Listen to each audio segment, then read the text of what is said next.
Hello বন্ধুরা, সবাই কেমন আছেন? আশা করছি সবাই খুব ভালো আছেন এবং সুস্থ আছেন। আজকে আমি গ্রেভি চিলি চিকেন করে দেখাবো, যার জন্য আমি বোনলেস কিছু চিকেন নিয়েছি। একটু একটু হাড় হয়তো আছে, সেটা কোনো অসুবিধে নেই। প্রথমে আমি চিকেনগুলোকে ভালো করে ধুয়ে জল ঝরিয়ে নিয়েছি। তার উপরে 1 চামচের মতো ভিনিগার দিয়েছি, একটুখানি লবণ দিয়েছি ও একটুখানি 1-2 চামচের মতো জিরে মরিচের গুঁড়ো দিয়েছি। দিয়ে এটাকে ভালোভাবে হাতের সাহায্যে মাখিয়ে 10 মিনিটের মতো রেখে দেব।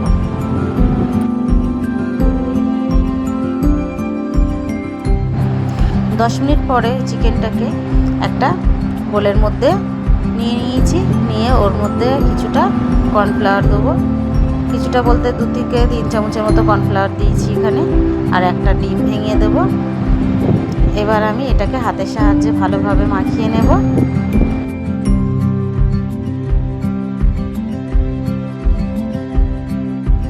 দেখতে পাচ্ছেন হাতের সাহায্যে এভাবে ভালোভাবে মাখিয়ে নিয়েছি।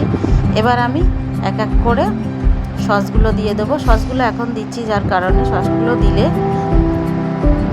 ম্যারিনেশনের সময় মাংসর মধ্যে সসগুলো খুব ভালোভাবে চলে যাবে এবং ট্যাঙ্গি ফ্লেভারটার জন্য খেতেও খুব ভালো লাগবে। আপনারাও একবার এইভাবে খেয়ে দেখবেন, খুব ভালো লাগবে। এখানে আমি সয়া সস 1 চামচের মতো এবং টমেটো সস 1 চামচের থেকে একটু বেশি আর চিলি সস 1 চামচের মতো নিয়ে সব কিছু ভালোভাবে হাতের সাহায্যে মাখিয়ে নিচ্ছি। এটা খুব কম হলেও 10 মিনিটের মতো অন্তত রাখার চেষ্টা করবেন ম্যারিনেশনটা, তাহলে খুব ভালো হবে। এবং একটা আমি ননস্টিকের কড়ার মধ্যে কিছুটা সর্ষের তেল নিয়েছি। আপনারা চাইলে সাদা তেলও ব্যবহার করতে পারেন, তবে আমি এখানে সর্ষের তেল ব্যবহার করছি। তেলটা অল্প হিট হলে, খুব বেশি গরম করা যাবে না, কারণ মাংসগুলো দিলে তাহলে অসুবিধা হবে। হালকা গরম হলে এক এক করে মাংসগুলোকে দিয়ে দেবো। আমি এখানে মাংসগুলো উল্টানোটা দেখানো হয়নি, সেই জন্য এই মাংসগুলো তুলে নিয়ে আবারও আমি আর একটা যেটুকুনি ছিল বাকি মাংসটাকেও দিয়ে দিচ্ছি। দিয়ে এদিক ওদিক করে পাল্টে নিচ্ছি। দেখতে পাচ্ছেন মাংসগুলো আমার একদিকেটা ভালোভাবে লাল হয়ে গিয়েছে। এইভাবে একদিক লাল হয়ে গেলে আর একদিক আপনি পাল্টে নেবেন বা উল্টে নেবেন।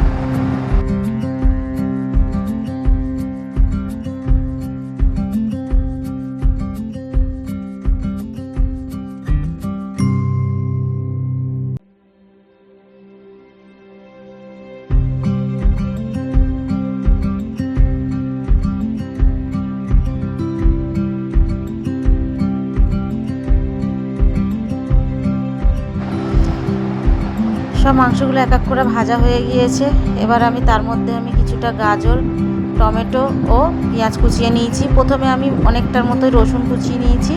এই রসুনগুলোকে তেলের মধ্যে দিয়ে দেবো। হ্যাঁ, এখানে আমি অনেকটা তেল তুলে নিয়েছি, অতটা তেলের দরকার নেই, সেই জন্য আমি কিছুটা তেল তুলে নিয়েছি। কিছুটা রসুন কুচি ওর মধ্যে দিয়ে দেবো। দিয়ে এবার গাজর আর পেঁয়াজগুলোকেও দিয়ে দেবো। দিয়ে একটুখানি ভালোভাবে নাড়াচাড়া করবো। এখানে রসুনের গন্ধটা সত্যি খুব ভালো আসছিল। এর মধ্যে আমি 1 চামচের মতো লবণ দেব, যাতে গাজরটা একটু হালকা নরম হয়ে যায়। সবজিগুলো যাতে একটুখানি তাড়াতাড়ি সিদ্ধ হয়ে যায়, ওই জন্য আমি একটুখানি করে ঢাকা দিয়ে দিচ্ছি। দেখতে পাচ্ছেন। দিয়ে ঢাকাটাকে খুলে একবার নেড়ে নেবো। আপনারা চাইলে এখানে যত রকমের ক্যাপসিকাম আছে ব্যবহার করতে পারেন। যেহেতু আমার বাড়িতে ক্যাপসিকাম ছিল না, সেই জন্য আমি ব্যবহার করিনি। এবার আমি কেটে রাখা টমেটোটাকেও দিয়ে দিচ্ছি। দিয়ে ভালোভাবে নেড়ে নেব। নিয়ে একটুখানি আবারও চাপা দিয়ে দেব।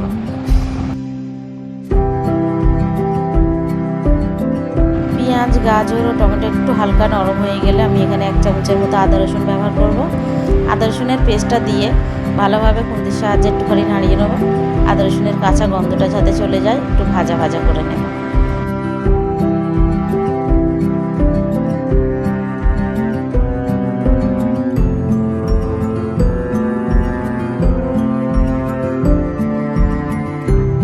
যতক্ষণ ওটা ভাজা হচ্ছে ততক্ষণে আমি আরও একটুখানি কর্নফ্লাওয়ার নিয়েছি। কর্নফ্লাওয়ারটা ওখানে থেকে 1 থেকে 1.5 চামচের মতো, আমি এখানে বেশি ব্যবহার করব না। নিয়ে অল্প করে একটু জল দিয়ে ভালো করে লাঞ্চ না থাকে গুলিয়ে নেব। নিয়ে রেখে দেবো সাইড করে। এবার এক এক করে আমি সব গুঁড়ো মশলাগুলো দিয়ে দেবো। প্রথমে 1 চামচের মতো জিরে মরিচের গুঁড়ো দিয়েছি, তারপরে 1 চামচ শুধু মরিচের গুঁড়ো দিয়েছি, কালো মরিচের গুঁড়ো দিয়েছি, 1 চামচের মতো লঙ্কার গুঁড়ো দিয়েছি। এখানে আমি হলুদ গুঁড়ো ব্যবহার করব না, কারণ এটা চিলি চিকেনটা একটুখানি লাল লাল দেখতে ভালো লাগে বেশি, ওই জন্য আমি হলুদ গুঁড়ো ব্যবহার করছি না। একটুখানি জল দিয়ে ভালোভাবে মশলাটাকে কষিয়ে নেব। 1 চামচ আমি এখানে টমেটো সস, 1 চামচ চিলি সস ও 1 চামচ সয়া সস দিয়েছি, আপনারা দেখতে পাচ্ছেন। দিয়ে এটাকে ভালোভাবে নেড়ে নেব।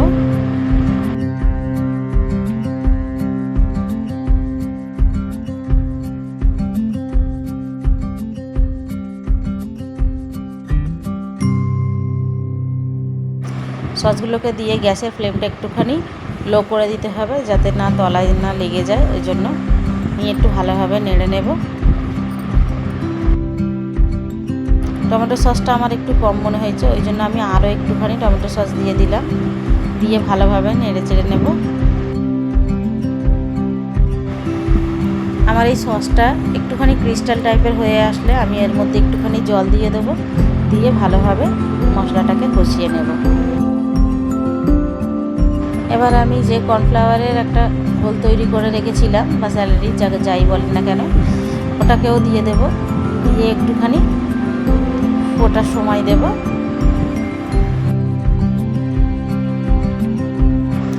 গ্রেভিটা আমার একটুখানি ফুটে উঠলে এবার আমি ভাজা চিকেনগুলোকেও এর মধ্যে দিয়ে দেব। সবটা দিয়ে ভালোভাবে নেড়ে চেড়ে নেব।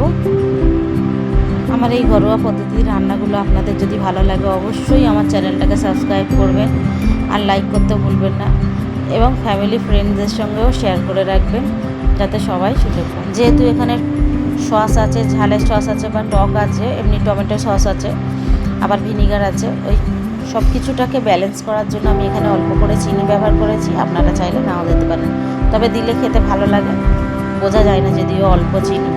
চিনিটাকে দিয়ে আমি সব দিকে ভালোভাবে নেড়ে নেব।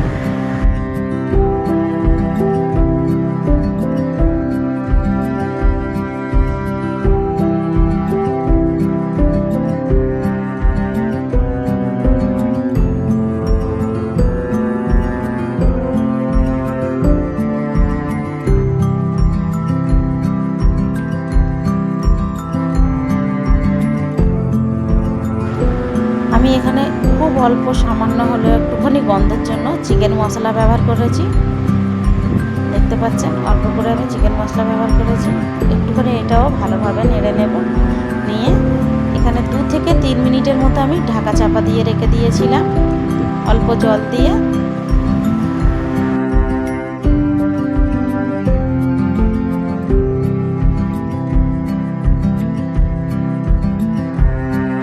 ঢাকাটাকে খুলে দেখছি প্রায় হয়ে এসছে আমার।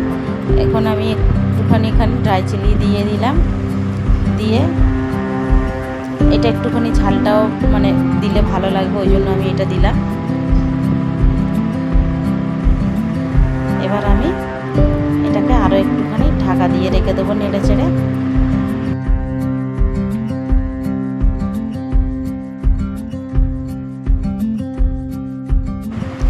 দেখতে পাচ্ছেন কালারটা কত সুন্দর এসেছে। এটা বিশ্বাস করুন, রোজা করে উঠে এরকম একটা তরকারি হলে আর কিছুই লাগে না। খুব ভালো হয়েছে খেতে। Thank you.